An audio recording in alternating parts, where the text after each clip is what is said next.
नमस्कार दोस्तों, 10 बातें जो कृष्ण के जीवन को बनाती है। जन्म से लेकर देहत्याग तक भगवान कृष्ण के जीवन की लगभग हर घटना में कोई सूत्र है। युद्ध भूमि पर दिया गया गीता का उपदेश संसार का श्रेष्ठतम ज्ञान माना जाता है। मैनेजमेंट मास्टर कहें या जगत गुरु, गिरधारी कहें या रणछोड़, भगवान कृष्ण के जितने नाम हैं उतनी कहानियां। जीवन जीने के तरीके को अगर किसी ने परिभाषित किया है तो वो कृष्ण हैं। कर्म से होकर परमात्मा तक जाने वाले मार्ग को उन्हीं ने बताया है। संसार से वैराग्य को सिरे से नकारा, कर्म का कोई विकल्प नहीं, ये सिद्ध किया। कृष्ण कहते हैं, मैं हर हाल में आता हूँ, जब पाप और अत्याचार का अंधकार होता है तब भी, जब प्रेम और भक्ति का उजाला होता है तब भी। दोनों ही परिस्थिति में मेरा आना निश्चित है। वैसे तो कृष्ण का संपूर्ण जीवन ही एक प्रबंधन की किताब है, जिसे सैकड़ों हजारों बार कहा सुना जा चुका है। कुरुक्षेत्र में दो सेनाओं के बीच खड़े होकर भारी तनाव के समय कृष्ण ने अर्जुन को जो ज्ञान दिया वो दुनिया का श्रेष्ठतम ज्ञान है। गीता का जन्म युद्ध के मैदान में दो सेनाओं के बीच हुआ। जीवन की श्रेष्ठतम बातें भारी तनाव और दबाव में ही होती हैं। अगर आप दिमाग को शांत और मन को स्थिर रखने की कोशिश करें तो सबसे बुरी परिस्थितियों में भी आप अपने लिए कुछ बहुत बेहतरीन निकाल पाएंगे। ये कृष्ण सिखाते हैं। गीता पढ़ने से पहले अगर इसी बात को समझ लिया जाए तो गीता पढ़ना सफल हुआ। कृष्ण का जीवन ऐसी ही बातों से भरा पड़ा है, जरूरत है नजरिए की। उनका जीवन आपके लिए माइथोलॉजी का एक हिस्सा मात्र भी हो सकता है और आपका पूरा जीवन बदल कर रख देने वाला ज्ञान भी। आवश्यकता हमारी है, हम उनके जीवन से लेना क्या चाहते हैं। कृष्ण मात्र कथाओं में पढ़ा या सुना जाने वाला पात्र नहीं है, वो चरित्र और व्यवहार में उतारे जाने वाले देवता हैं। कृष्ण से सीखें कैसे जीवन को श्रेष्ठ बनाया जाए। 10 बातें हैं जो अगर व्यवहार में उतार ली तो सफलता निश्चित मिलेगी। एक शुरू से अंत तक जीवन संघर्ष ही है।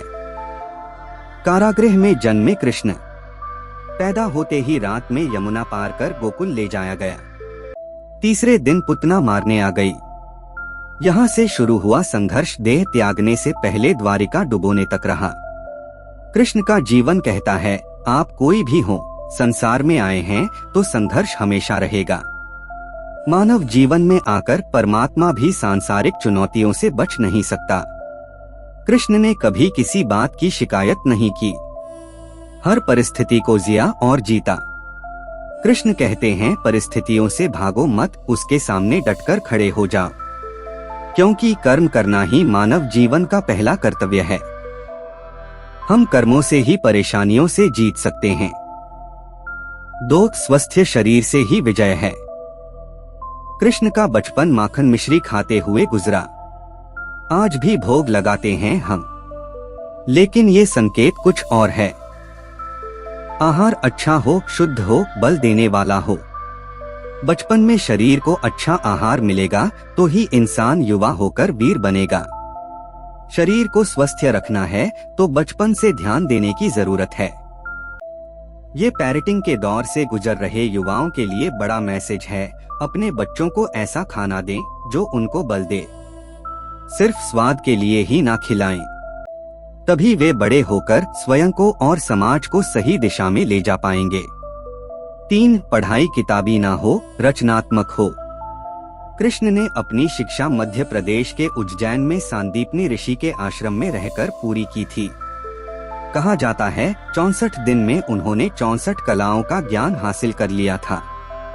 वैदिक ज्ञान के अलावा उन्होंने कलाएं सीखी। शिक्षा ऐसी ही होनी चाहिए जो हमारे व्यक्तित्व का रचनात्मक विकास करे।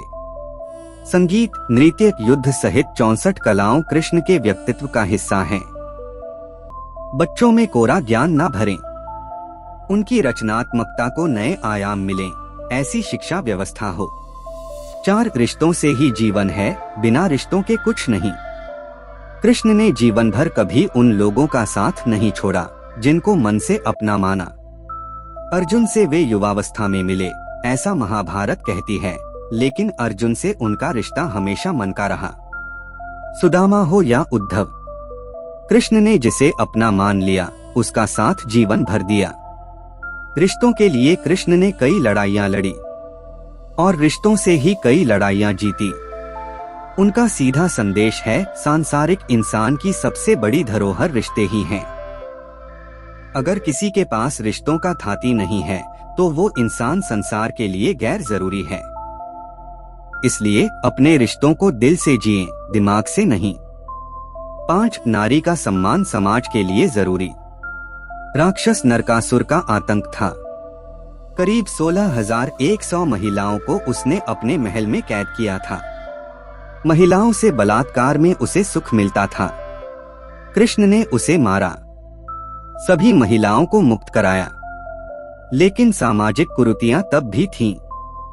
उन महिलाओं को अपनाने वाला कोई नहीं था। खुद उनके घर वालों ने उन्हें दूषित मानकर त्याग दिया। ऐसे में कृष्ण आगे आए, सभी 16,100 महिलाओं को अपनी पत्नी का दर्जा दिया। समाज में उन्हें सम्मान के साथ रहने के लिए स्थान दिलाया। कृष्ण ने हमेशा नारी को शक्ति बताया, उसके सम्मान के लिए तत्पर रहे। पूरी महाभारत नारी के सम्मान के लिए ही लड़ी गई। सो आप कृष्ण भक्त हैं तो अपने आसपास की महिलाओं का पूरा सम्मान करें। कृष्ण की कृपा पाने का ये सरलतम मार्ग है। 6 आपके मतभेद अगली पीढ़ी के लिए बाधा न बने। कम ही लोग जानते हैं कि जिस दुर्योधन के खिलाफ कृष्ण ने आजीवन पांडवों का साथ दिया, उसकी मौत का कारण भी कृष्ण की कूटनीति बनी। वो ही दुर्योधन रिश्ते में कृष्ण का समधी भी था। कृष्ण के पुत्र सांब ने दुर्योधन की बेटी लक्ष्मणा का अपहरण करके उससे विवाह किया था। क्योंकि लक्ष्मणा सांब से विवाह करना चाहती थी, लेकिन दुर्योधन खिलाफ था। सांब को कौरवों ने बंदी भी बनाया था। तब कृष्ण ने दुर्योधन को समझाया था कि हमारे मतभेद अपनी जगह हैं, लेकिन हमारे विचार हमारे बच्चों के भविष्य में बाधा नहीं बनने चाहिए। 2 परिवारों के आपसी झगड़े में बच्चों के प्रेम की बलि न चढ़ाई जाए। कृष्ण ने लक्ष्मणा को पूरे सम्मान के साथ अपने यहाँ रखा।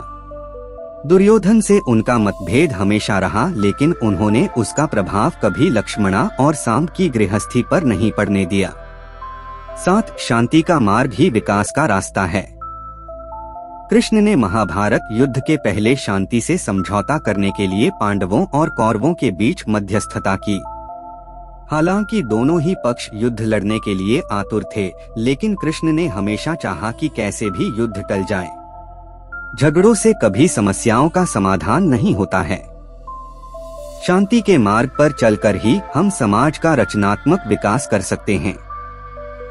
कृष्ण ने समाज की शांति से मन की शांति तक दुनिया को ये समझाया कि कोई भी परेशानी तब तक मिट नहीं सकती जब तक वहाँ शांति ना हो, फिर चाहे वो समाज हो या हमारा खुद का मन। शांति से ही सुख मिल सकता है, साधनों से नहीं। 8 हमेशा दूरगामी परिणाम सोचें। महाभारत में जुए की घटना के बाद पांडवों को वनवास हो गया। कृष्ण ने अर्जुन को समझाया कि ये समय भविष्य के लिए तैयारी करने का है। महादेव शिव, देवराज इंद्र और दुर्गा की तपस्या करने को कहा। कृष्ण जानते थे कि दुर्योधन को कितना भी समझाया जाए, वो पांडवों को कभी उनका राज्य नहीं लौटाएगा। तब शक्ति और सामर्थ्य की जरूरत होगी। कर्ण के कुंडल कवच पांडवों की जीत में आड़े आएंगे, ये भी वे जानते थे। उन्होंने हर चीज पर बहुत दूरगामी सोच रखी। कोई भी फैसला तात्कालिक आवेश में नहीं लिया। हर चीज के लिए आने वाली पीढ़ियों तक का सोचा। यही सोच समाज का निर्माण करती है। 9 हर परिस्थिति में मन शांत और दिमाग स्थिर रहे। पांडवों के राजसूय यज्ञ में शिशुपाल कृष्ण को अपशब्द कहता रहा। छोटा भाई था लेकिन मर्यादाएं तोड़ दी। पूरी सभा चकित थी, कुछ क्रोधित भी थे, लेकिन कृष्ण शांत थे, मुस्कुरा रहे थे। शांति दूत बनकर गए तो दुर्योधन ने अपमान किया। कृष्ण शांत रहे। अगर हमारा दिमाग स्थिर है, मन शांत है, तभी हम कोई सही निर्णय ले पाएंगे। आवेश में हमेशा हादसे होते हैं, ये कृष्ण सिखाते हैं। विपरीत परिस्थितियों में भी कभी विचलित नहीं होने का गुण कृष्ण से बेहतर कोई नहीं जानता। 10 लीडर बने, श्रेय लेने की होड़ से बचें। कृष्ण ने दुनिया भर के राजाओं को जीता था। जहां ऐसे राजाओं का राज था जो भ्रष्ट थे, जैसे जरासंध, लेकिन कभी किसी राजा का सिंहासन नहीं छीना। कृष्ण के पूरे जीवन में कभी ऐसा नहीं हुआ कि उन्होंने किसी राजा को मारकर उसका शासन खुद लिया हो। जरासंध को मारकर उसके बेटे को राजा बनाया, जो चरित्र का अच्छा था। सभी जगह ऐसे लोगों को बैठाया जो धर्म को जानते थे। कभी किंग नहीं बने, हमेशा किंगमेकर की भूमिका में रहे। महाभारत युद्ध में भी खुद हथियार नहीं उठाया। पूरा युद्ध कूटनीति से लड़ा, पांडवों को सलाह देते रहे, लेकिन जीतने का श्रेय भीम और अर्जुन को दिया।